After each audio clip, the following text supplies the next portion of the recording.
Here it was Cheng Xiaoyu had actually accepted a challenge from Go-To-Ru 2, the strongest hunter in Country 2, and even demanded that he fight at full strength. This arrogant attitude immediately infuriated Go-To-Ru. Before Cheng could even say let's begin, Go-To-Ru's knife hand strike was already in front of his face, but it missed. Cheng had activated his blink skill at the moment the strike was about to land, narrowly dodging it. He couldn't help but marvel this guy was clearly far stronger than other S-rank hunters. Go-To-Ru 2 stared at his hand in disbelief. How ridiculous, this guy! He's supposed to be a magic type? He moved with such speed and silence that was the hallmark of a top-tier assassin. Determined to force out all of Cheng's abilities, he charged in again like a bolt of lightning. No matter how fast Go-To-Ru's attacks were, Cheng dodged them all precisely, wearing a faint, unreadable smile on his face. That smile made Go-To-Ru to feel mocked, and he realized he wouldn't be able to land a hit unless he went all out. Then, in a flash, he unleashed his full power and launched a devastating punch, one so fast it sliced Cheng's cheek and triggered a system warning about a nearby hostile intent.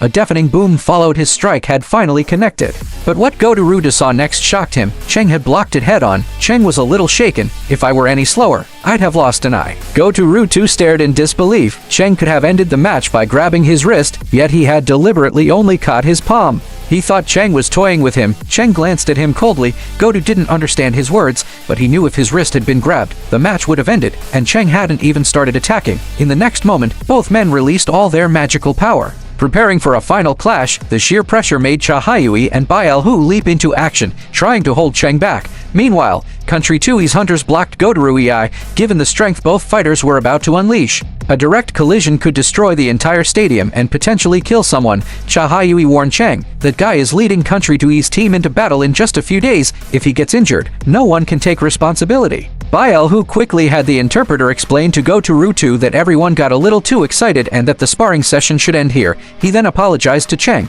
Cheng calmly replied that it was fine. If we had continued, the system might have issued another emergency mission. One of us probably wouldn't have made it out alive. To ease the tension, Madame Gaksu stepped in and changed the subject, saying, "You faced off against the second strongest in Asia and only got a scratch, pretty impressive." Then he jokingly asked if Cheng would consider joining their name city guild. They were short on combat types. Before Cheng could respond, Choi Jungying, who had been watching from the second floor, cut in. Actually, Cheng Xiaoyu is a magic type hunter. Madame Gaksu looked absolutely stunned. By now, Cheng had fully calmed down and apologized to everyone. In truth, he had already hidden shadow soldiers within each of their shadows. Even Go-To-Ru hadn't noticed. Then Cheng turned to President Gao Zhongli and announced his decision to withdraw from the Jeju Island mission. His reasons: first, his mother had just woken up, he couldn't leave so soon. Second, with over 10 S-rank hunters joining the raid, his combat power wouldn't be missed. Elsewhere, Go-To-Ru was breaking out in a cold sweat. In that final moment, when Cheng Xiaoyu had gone on the offensive, the killing intent he released had made even him, the strongest in Country 2, feel genuine fear. Over the next few days, he would be haunted by nightmares. 3 days later, a strike force of 5,000 awakened hunters departed for Jeju Island aboard destroyers. Their mission: eliminate any ants escaping the island. Meanwhile, the S-rank hunters flew directly to Jeju by helicopter. Their primary objective was to eliminate the queen ant, since ants only lived for 1 year. Killing her would ensure peace would return to Jeju after a year. Country H sent 6 S-rank hunters: Choi Jungying, Madong Gaksu,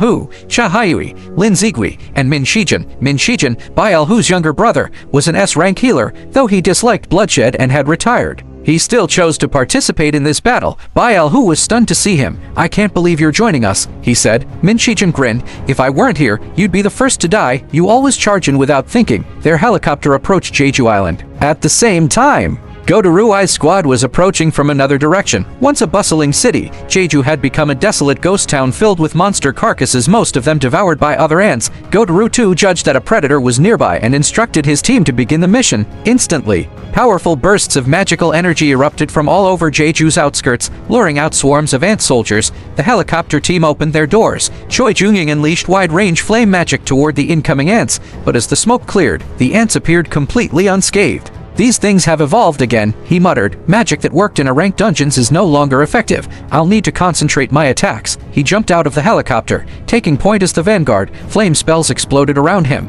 clearing a path through the swarm. The ant sentries at the nest entrance were incinerated. Seeing this, the rest of the team jumped out of the helicopter as well. Country 2's hunters had bought them an hour. If the queen wasn't killed by then, the returning ants would trample them to death. Meanwhile, The Navy launched a jamming satellite to prevent the ants from receiving the Queen's distress signals. Back on the battlefield, the country to hunters were struggling. The swarm was endless. If the Queen wasn't found soon, they'd be wiped out before the others even reached her. At the same time, Country H's team had entered the ant nest. Choi Jungying sealed the entrance with flame net to block newborn ants and launched fireballs into the many tunnels. Ant nests were a maze if you entered the wrong one. You could be sent back like a fireball or worse. Never feel the explosion at all, the one where no shock could be felt. That was the true path. Choi quickly locked onto the real entrance and led the team deep into the hive. Unbeknownst to them, the Queen had already sensed the intrusion. Nearby, a glowing white egg was about to hatch. Inside it, the strongest soldier ever born from the Queen, one that could lead the colony across the ocean and become the ultimate nightmare for anyone who dared step foot on the island.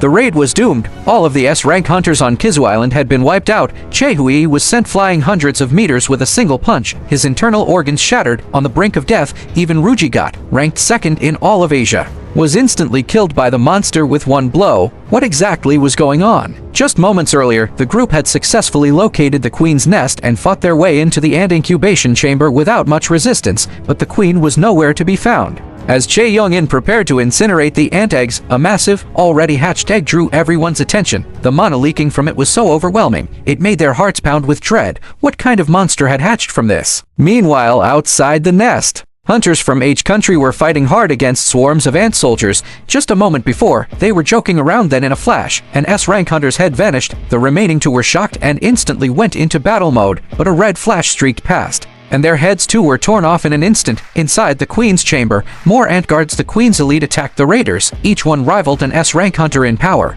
but thanks to their coordination and the healing abilities of S-rank support mage Min Shijun, the team managed to cut them down one by one. The battle was broadcast live by an rank hunter to the world, instantly capturing 80% of global viewership. Soon only two guards remained. If they could be defeated, they'd have a clear shot at the Queen and the chance to become the fifth nation to conquer an S-rank dungeon. The team cornered the Queen. Without her guards, she was no match, and her body was being torn apart. But just then, her eyes flashed red. She began spewing corrosive fluid that melted the skin of Bai Lho and Ma Dongguxu. Min Shijun quickly healed them before they could die. The Queen noticed the healer and lunged at him, but Ma Dongguxu raised his shield and intercepted her. Choi Young-ying used the opening to unleash fire magic, gradually slowing the Queen down. According to Bai Lho's dungeon experience, the Queen was near death. Victory was in sight, but then the Queen let out a final, desperate roar. The shockwave shattered Choi Young-ying's spell and knocked everyone back. Bai Lho, who could sense magical beasts, felt something was wrong. The sound wasn't a death cry, it was a summoning. Outside, other hunters noticed something odd.